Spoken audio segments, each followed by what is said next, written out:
Paalala mula sa PNP, Bomb Threat Awareness at Safety Tips. Kung makatatanggap ng bomb threat, manatiling kalmado at makinig ng mabuti. Isulat ang eksaktong sinabi ng nagbabanta. Talaan ang mga detalye ng tumawag at anumang background sounds. I-record ang oras at numero ng tumatawag.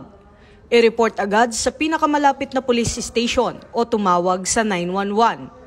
Ibigay ang iyong pangalan, lokasyon at lahat ng naitalang detalye. Sundin ang mga tagubilin mula sa otoridad. Kung makakakita ng kahina-hinalang bagay, huwag itong hawakan. Lumayo ng maayos at kalmado.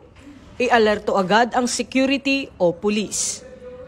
Ayon sa Presidential Decree No. 1727, ang pagbibigay o pagpapakalat ng pekeng bomb threat o pagbibiro tungkol sa bomba ay labag sa batas.